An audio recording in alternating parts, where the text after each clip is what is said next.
random times of day, more maps and entire new locations. If you want to massively upgrade your Freelancer experience, then Freelancer Variations is a must-have mod.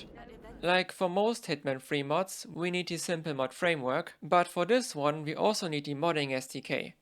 I already made tutorials for both of these, which are linked down in the video description, so check those out if this is your first time installing mods for this game.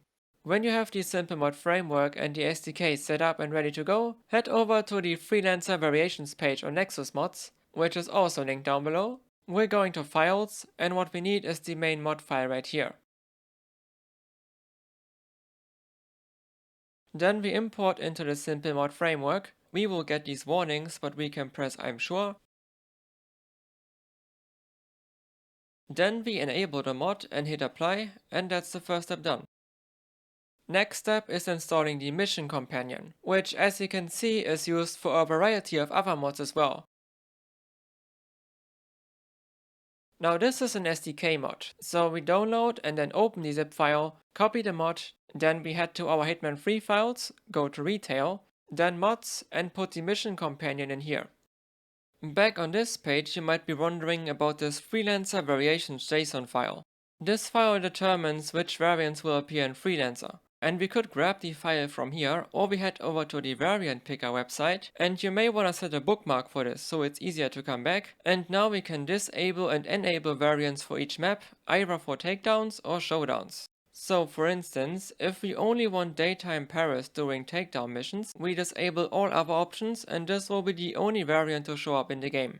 At the bottom we then hit generate and it gives us the JSON, which goes to the same place as the mission companion. So Hitman folder, retail, mods. And I would really recommend you just drag it in there so it's not in your downloads anymore. Otherwise, if we do generate another one, it comes with a number which we then need to remove or the mission companion would not be able to find the JSON file.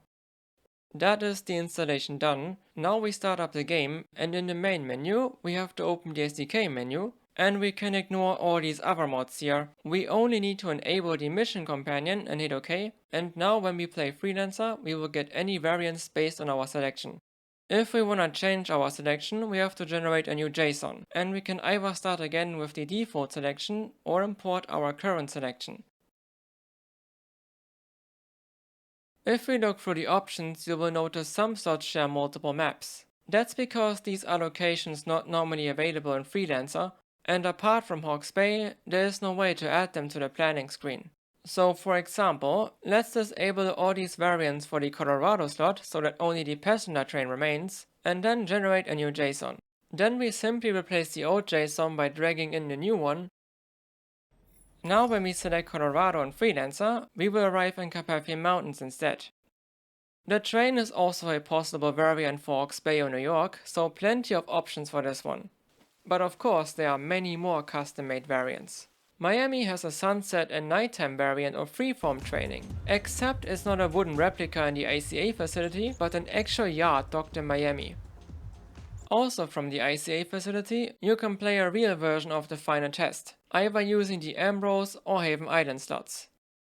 In Chongqing you may find yourself in a custom-made bonus mission titled the Noodle Massacre, where you will see a variety of new NPCs and some unexpected map changes. For Isle of Scale and Hawke's Bay we can enable a free roam version of Hunt to Port, but for this one we also need the Sandbox Hunt to Port mod, which we then have to deploy together with Freelancer Variations. The most recent addition is the Hokkaido Blossom Festival, which gives Hokkaido a cherry blossom themed makeover. To use this one, we also need the corresponding mod installed. And there are so many more variants you can encounter, so for maximum variety, I would simply recommend to enable them all. If you don't want to use the SDK to play with this mod, there is an alternative, and that would be playing the game using Peacock. I have yet another video linked down below that will go over Peacock in great detail, but basically, it allows us to play the game online without being connected to iOS servers, which also has various benefits for modding. We still need to install the Simple Mod Framework mod, but before we hit apply, we have to open the mod settings to enable the Peacock plugin, and if you wish to use Hawke's Bay, you need to enable this option as well. The JSON has to be placed in your Peacock folder, either drop it in the main folder like this, or put it in plugins. Personally, I play Hitman 3 exclusively on Peacock, but I would still recommend the SDK method even to Peacock users, Because as I showed earlier, the mission companion is used for various other mods, so you're already doing the setup work for all of these. Not to mention the SDK comes with a ton of other features that might be of interest.